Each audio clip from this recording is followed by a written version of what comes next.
love to go to wine tastings and things, just because I like the ambiance and the look and the feel of everything around there. It's just a sexy thing, you know, you sit around, you have a conversation with family and friends and you're drinking wine. Well, I like wine so much because it's part of a lifestyle, and everybody wants to be a part of a certain lifestyle. I have 9 sisters. As we got together, you know, all the time on weekends, and like I said, we would drink wine or bring bottles of wine, or you know, we'd go on the boat, we'd have wine on the boat.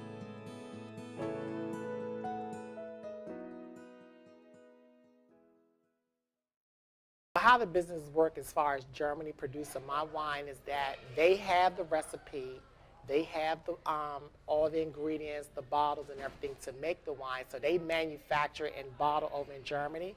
I import it into the U.S. I want to be involved in the process of picking my own grapes, picking the winery and picking what type of wine I want to have. Typical day mostly is contacting distributors, contacting retailers, just going out there, spreading the word about the product and telling any and everybody about it. What draws me to wine is labels. I look at the labels and I say, oh, okay, that's cute. And then I'll try the wine. I wanted my labels to represent who I am, you know, as a female and as a woman. This is called Edelweiss wine. It's an organic fortified red wine. It's made with all natural spices. And the great thing about it is that you never need a corkscrew because it has a German beer flip top on it. This is not your typical red wine bottle. I had, I guess, in 8 restaurants, 9 restaurants, and then the demand for it was getting too overwhelming because I was still coming out my pocket a lot of the time, and I couldn't afford to keep doing that. So at that point, I said I was looking for investors or a partner, and I didn't find it at the time. I decided just to shut it down.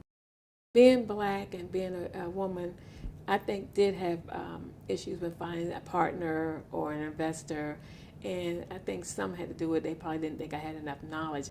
I feel that I have experienced some type of stereotypes being in this business because this is something that people are not used to seeing African Americans in, and once, you know, I may show up to a retailer or a distributor and, you know, they see me per se and I tell them the owner, I think some of them are a little shocked a little bit because this is not what they're used to seeing.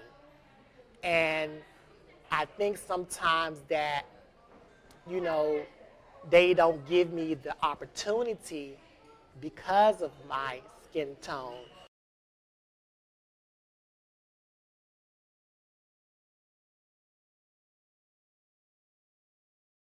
Why a lot of African American women not in it, I think it's because it's a more dominated white field.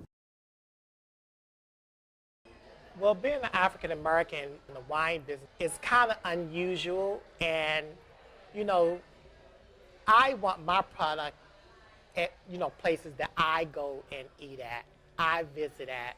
So some of the places I do visit, they know me as a patron, but when I come in there as a businessman, it's something different. African Americans are in the restaurants, you know, they're spending money, but I still think doing business with us sometimes it's like, no, we don't want to do business with you. In this business, in the winery, it's tough to get out there and sell yourself. It's like they size me up as I walk in the door.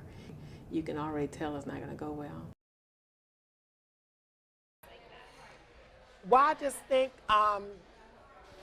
overcoming barriers, I think people just have to be comfortable with themselves and with us. I'm proud of what we have here. It's something special.